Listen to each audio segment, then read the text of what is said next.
और पाते पाते कहते कन्हैया तेरी सौगंध है, तू खाए के तो देख, मेरी मैया ने कितनो सुंदर मगध को लड़ुआ बनायो है। आधा खा लेता है, फिर कहता खा के तो देख। ठाकुर जी उसका जूठा खा लेते हैं। कोई ग्वाल भगवान के पत्तल को छीन के कुछ खाता है, भगवान उसकी पत्तल से छीन के खा जाते हैं।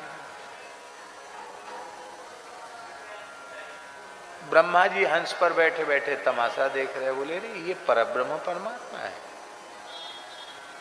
बड़े बड़े वैदिक ऋषि मेरे पुत्र वशिष्ठ आदि ऋषि बड़ी पवित्रता से यज्ञ करते हैं, मंत्रोच्चार करते हैं, पुरोडास बनाते, यज्ञीय चरु बनाते हैं, विशुद्ध मंत्रोच्चार पूर्वक आवाहन करते हैं, तब तो भगवान खाते नहीं प्रकट होकर के। तो ये कैसा परब्रह्म परमात्मा ग्वाल वालों की जूठन खा रहा है, ये कैसा परमात्मा। ब्रह्मा जी को परीक्षा लेने का विचार है कि भगवान है कि नहीं। तो पहले ब्रह्मा जी ने बछड़े चुरा लिए। तो ग्वाल वाल बोले देखो हम लोग तो यहाँ खाने पीने में मस्त हैं और हमारे बछड़े पता नहीं कहाँ चले गए। बिना बछड़े के घर लौटेंगे तो मेरे घर में सब लोग झगड़ा करेंगे कि बछड़े कहाँ गए। भगवान तो सब जानते थे। बोले अच्छा तुम लोग यहीं बैठ के मौज से खाओ पियो, हम बछड़ा खोज के लाते। भगवान जानते कि हम बैठे रहेंगे तो ब्रह्मा जी को दूसरा काम करने का मौका नहीं मिलेगा। तो भगवान बछड़ा खोजने के नाम से चले गए और ब्रह्मा जी को मौका मिला। ब्रह्मा जी ने बालक चुरा लिए। बछड़े तो पहले ही चुरा लिए थे, तो बालक भी चुरा लिए। ब्रह्मा जी ने ऐसा काम क्यों किया? उन्होंने नहीं किया, भगवान ने करवाया। क्यों? भगवान ने सोचा सब लोग कहते हैं कि हम चोर हैं चोर हैं। भगवान ने कहा इतने बड़े बूढ़े को सम्मिलित कर लो। भैया ये ब्रजभूमि का महात्म्य है। जब ब्रह्मा जी भी आकर यहाँ चोरी करने लग गए तो हम चोरी करें माखन मिश्री की, तो उसके लिए कौन सी बड़ी बात है। भगवान ने ब्रह्मा जी को अपनी लीला में सम्मिलित किया, ये भगवान की कृपा है। और 1 वर्ष के लिए भगवान स्वयं बालक बन गए और स्वयं बछड़े बन गए। तो ये ब्रह्मा जी को मोहित इसलिए भगवान ने किया था कि भगवान कभी कभी पद्मा गाय का दूध मुंह लगा के पीते थे, तो और गायों की मन में इच्छा होती थी भगवान हमारे बछड़ा होते तो हमारा भी दूध पीते। आज ब्रज की समस्त गायों के बछड़े भगवान बन गए, सबका दूध पीने लगे।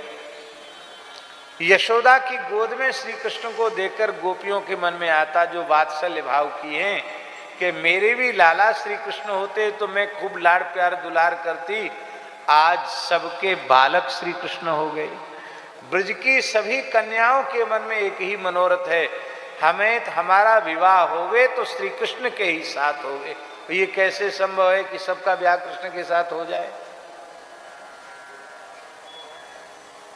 इन तीनों इच्छाओं की पूर्ति इस लीला में हुई। गर्ग जी आ गए, बोले देखो ब्रजवासी हो, कान खोल के सुन लो। इतने बढ़िया विवाह के मुहूर्त सृष्टि में न तो पहले कभी आए थे न आगे आएंगे।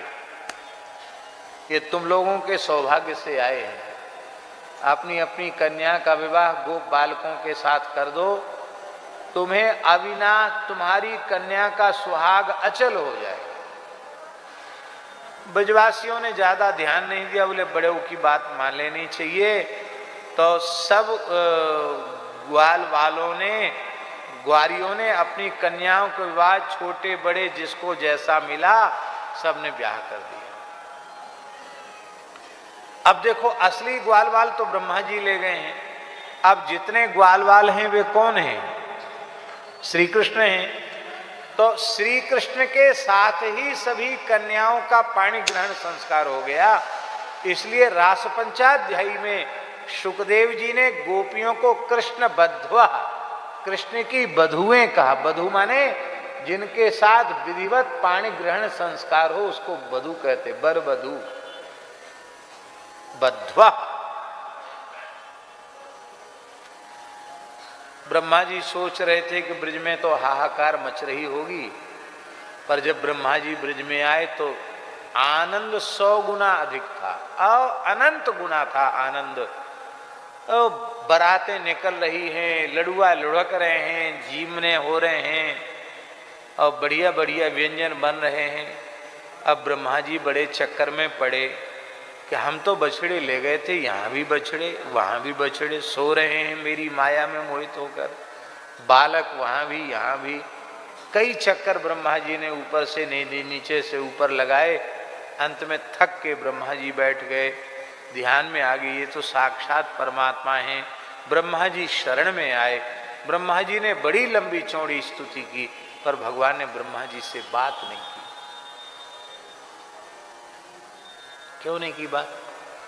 जब खुद ही लीला करवा रहे हैं तो बात क्यों नहीं की?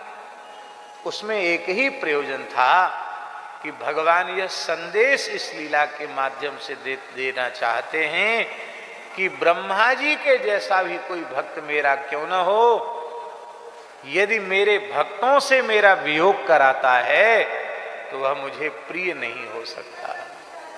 मेरे भक्त ग्वाल वालों से ब्रह्मा जी ने 1 वर्ष का वियोग कराया। मेरे भक्त बछड़ों से ब्रह्मा जी ने 1 वर्ष का वियोग कराया। इसलिए ब्रह्मा जी जब तक इसका प्रायश्चित नहीं करोगे तब तक हम तुमसे बात नहीं करेंगे। बोलो भक्त वत्सल भगवान की। ब्रह्मा जी बोले ठीक है, प्रायश्चित करेंगे, पूरा करेंगे। हमने ज्ञानवान होकर भी अज्ञानी के जैसा कार्य किया, इसलिए ब्रह्मा जी जन्मांध बालक के रूप में प्रकट हुए। नाभाजी जन्मांध थे।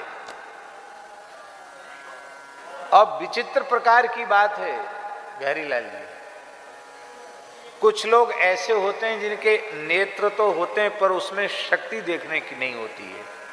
कई सूरदासों को, दृष्टिबाधित लोगों को आपने देखा होगा, किसी के नेत्र नहीं होते हैं, उनके बीच में ऐसे गड्ढे जैसे होते हैं, ये बीच वाला कुछ होता ही नहीं है, ऐसा भी होते हैं। पर नाभाजी की विचित्र बात थी, नाभाजी के यहां से लेकर यहां तक पूरा सपाट था, नेत्र के चिन्ह भी नहीं थे।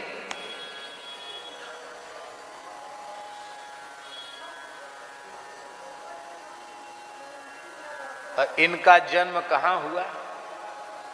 कहां हुआ इनका जन्म?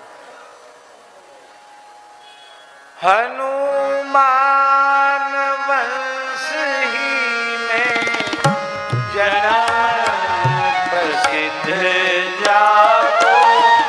हनुमान वंश ही में जन्म प्रसिद्ध जाको।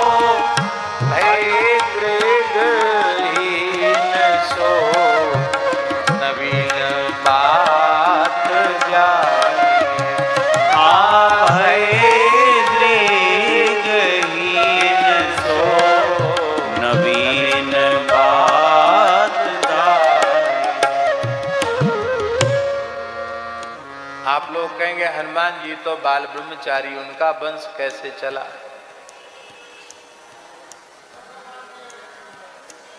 इसको कहते हैं औपचारिक प्रयोग। क्या कहते हैं?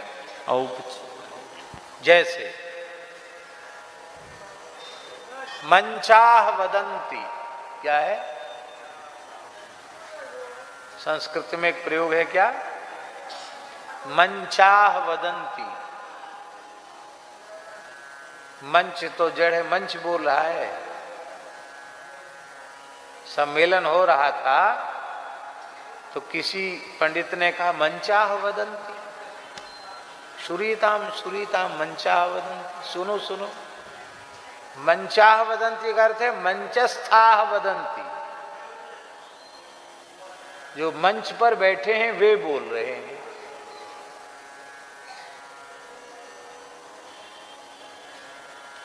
ठीक इसी प्रकार से हनुमान वंश का भी औपचारिक प्रयोग है। ये प्रयोग जो है मंचाह वदंती की तरह, एक महाराष्ट्र के ब्राह्मण थे, वो हनुमान जी के परम भक्त थे, पर पूर्व का कोई संस्कार ऐसा था कि उनकी कोई संतान नहीं थी और उसका अभाव